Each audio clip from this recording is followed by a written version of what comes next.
iniziamo questo video. E non sapevo neanche come iniziare a raccontare, però immagino che questo sia un momento giusto. Al momento ho fatto circa 1000 km di autostrada, mi sono accorto che qualcosa non andava. La moto mi tremava troppo, vibrava troppo, non andava diritto, andava un po' così, non capivo.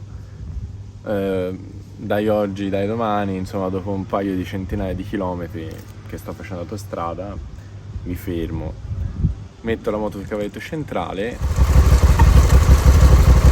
la ruota è completamente il cuscinetto andato.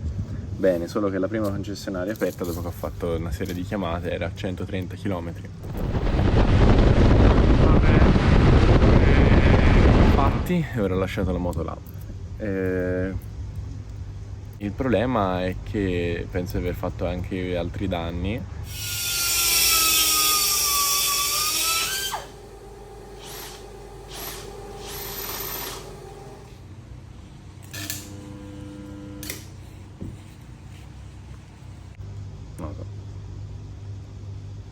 Non so se è la fine del viaggio, prima ancora che sia iniziato.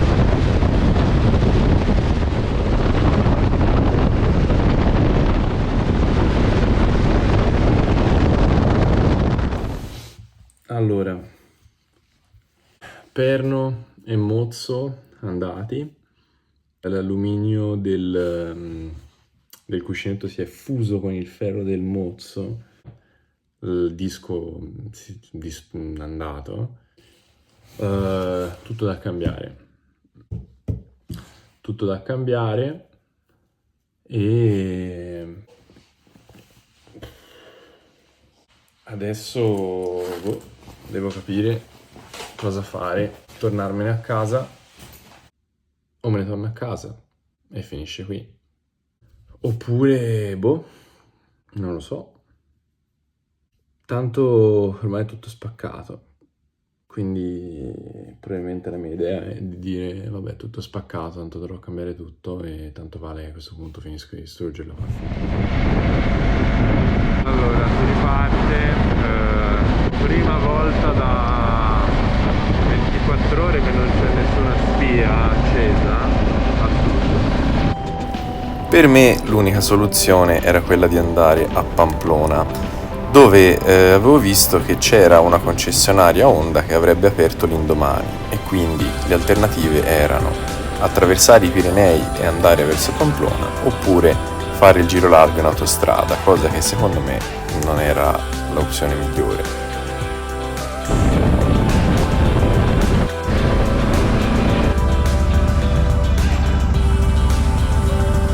L'itinerario quindi che avevo visto passava dal Col du Tourmalet, che è uno dei colli da cui passa il Tour de France e che arriva a 2115 metri, una strada bellissima che consiglio assolutamente.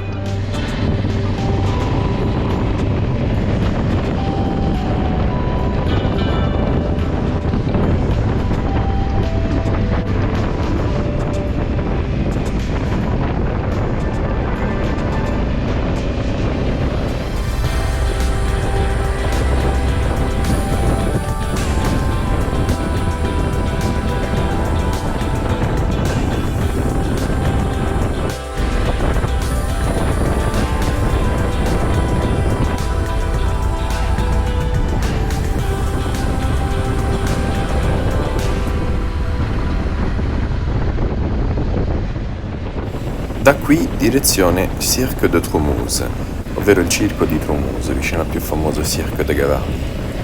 I cirque sono delle depressioni risalenti all'epoca delle ere glaciali, depressioni nella roccia che hanno delle forme simili ai teatri romani sostanzialmente.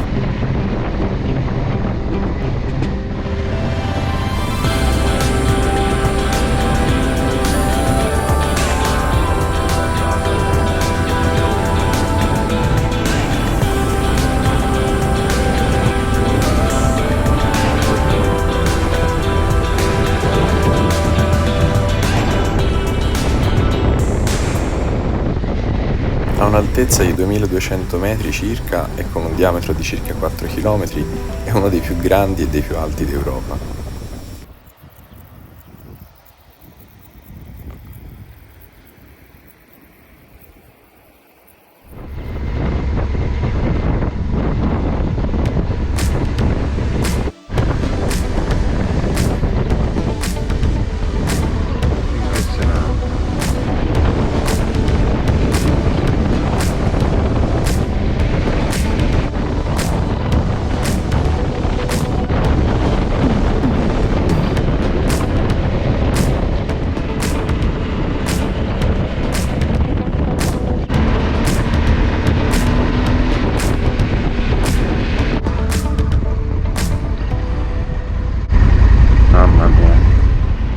Io qui volevo salire al Col de Tonto perché avevo visto dalla mappa che c'era una strada sterrata che arrivava a una piazzola che sostanzialmente era già in Spagna.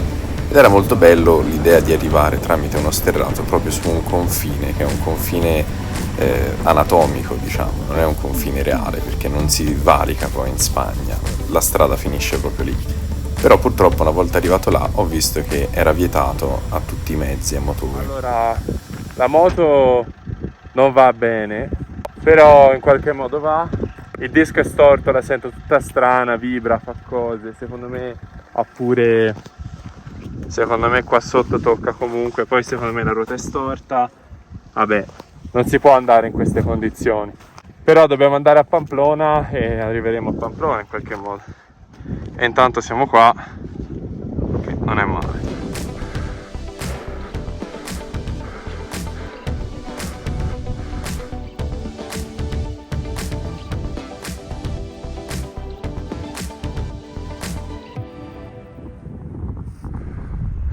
Io sarei voluto andare laggiù, ma non ci si può andare.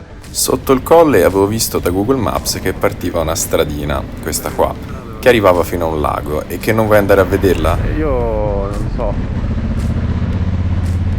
Oh mamma che bello. Mamma mia. La strada è secca. Ci sono altri idei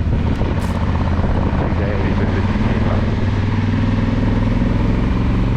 Niente, c'è questa strada che arriva a questa diga e io ho deciso di provare a passarci. Fuori strada me l'hanno altamente sconsigliato, però questa me la faccio pianissimo e vedo come risponde alla moto, se è fattibile o no continuare il viaggio.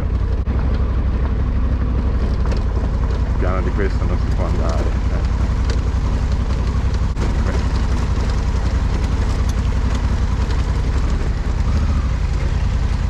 In effetti forse ne vale la pena.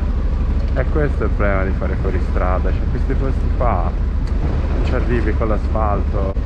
Oi oi, che meraviglia.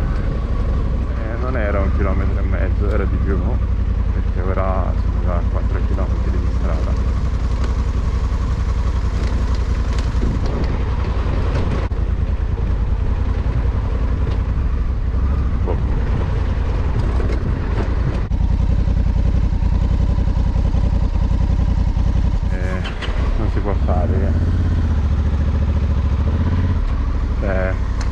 Sta diventando tutto smosso, che per l'amor di Dio in condizioni normali non è un problema, però adesso così, volendo evitare vibrazioni, no. Anzi, ora senza freno posteriore riscendere sullo smosso non è eccezionale, però niente, questo è, cioè, capito, diventa tutto così che in condizioni normali, ripeto, non c'è problema, però non ha senso. Poi non lo fai comunque con lo spirito giusto, perché lo fai con l'ansia, vai a 2 all'ora e praticamente diventa tutto più difficile. No, niente, non posso fare neanche una stradina bianca.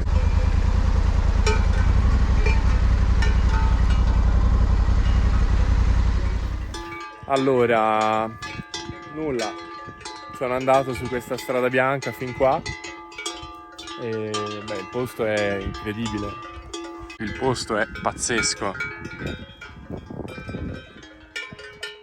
però non è fattibile, non è fattibile.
La strada per Pamplona mi faceva poi passare dal Col di Sulò, dove c'è una strada veramente bellissima, scavata nella roccia, che diventa difficile perché sostanzialmente uno guarda ovunque tranne la strada, perché il panorama è veramente stupendo e merita veramente farla.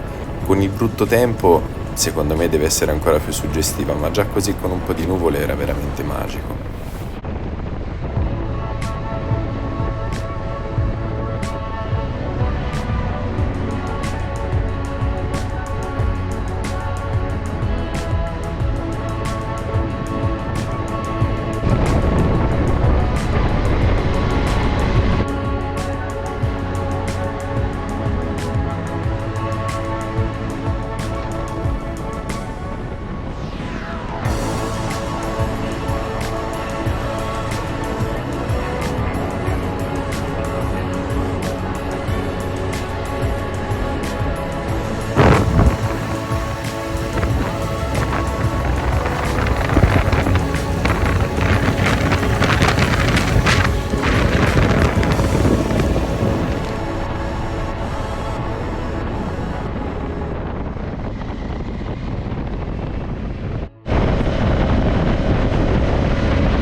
Alla fine non ce l'ho fatta ad arrivare a Pamplona in serata, ma mi sono fermato a circa 100 km da lì, quindi l'indomani mi avrebbe aspettato poco più di un'ora di guida per arrivare a Pamplona in condizioni veramente difficili perché la moto stava diventando veramente inguidabile.